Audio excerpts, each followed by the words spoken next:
Dear friends, this is Nishant Rastogi and you are watching CNRI.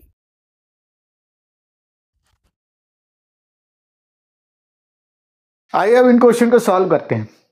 पहला कह रहा है कि मेथिल अल्कोहल से acetic acid from methyl alcohol. अब भाई मेथिल अल्कोहल का फॉर्मूला क्या है, तो तुमने बोला सर CH3OH है। अच्छा, एसिटिक एसिड का फॉर्मूला क्या है, तो CH3COOH है। आप क्या देख रहे हो कि यहाँ पर कार्बन एक है और यहाँ पर दो कार्बन है, इसका मतलब ये कार्बन लेंथेनिंग प्रोसेस है। कार्बन लेंथेनिंग मतलब कार्बन की संख्या को बढ़ाने वाली प्रक्रिया है, प्रोसेस है।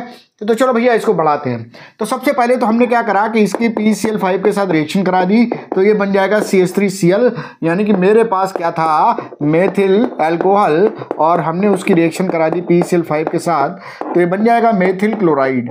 तो ये बन गया क्या, मेथिल क्लोराइड। ठीक, अब मेथिल क्लोराइड की रिएक्शन हमने जो है वो करा दी किसके साथ में, KCN के साथ, और KCN के साथ रिएक्शन कराई तो ये बन जाएगा क्या, CH3CN मेथिल साइनाइड। ये बन गया क्या भैया, मेथिल साइनाइड। और साइनाइड का आप जल अपघटन कर देते हो, तो जब आप कंप्लीट हाइड्रोलिसिस कर देते हो, संपूर्ण जल अपघटन करते हो, तो वो चेंज हो जाता है अम्ल में, और ये बन जाएगा क्या, एसिटिक अम्ल बन जाएगा। तो इस तरह से हमने क्या किया, मेथिल अल्कोहल से एसिटिक अम्ल बना लिया।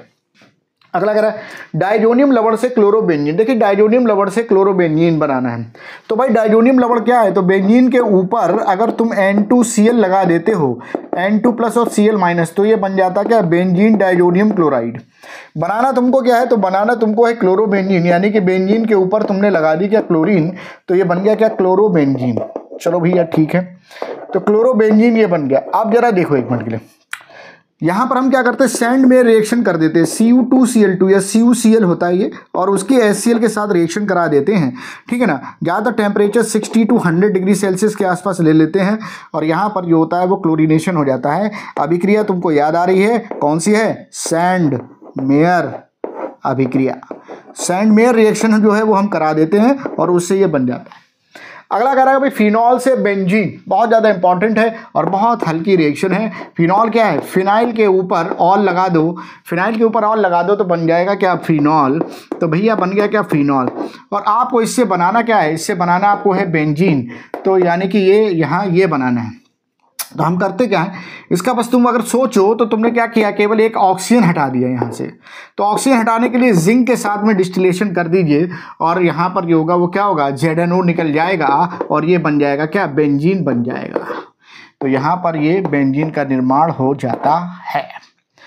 अगला कह रहा है कि भाई एथिल अल्कोहल से तुम्हें एथिलीन बनाना है, तो एथिल अल्कोहल का फॉर्मूला क्या है, तो एथिल अल्कोहल का CH3CH2OH है।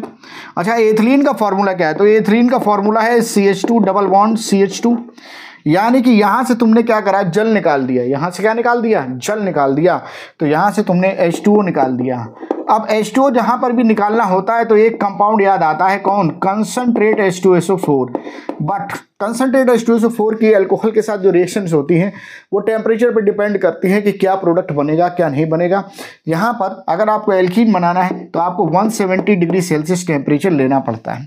170 डिग्री सेल्सियस टेम्परेचर जब आप लेंगे तो यहाँ से OH निकलेगा और यहाँ से H निकल जाएगा। देख सकते हो CH2 ये H हो गया, ये CH2OH हो गया, तुमने हीट किया और यहाँ से मम्मम निकल गया, पानी निकला, तो यहाँ से एक इलेक्ट्रॉन ये डबल बॉन्ड, ठीक है, तो वो बन जाएगा क्या, एथीन बन जाएगा। एथीन इसका IUPAC नेम है और इथाइलिन जो है वो इसका कॉमन नेम है, ठीक है ना, तो ये बन जाएगा। ठीक।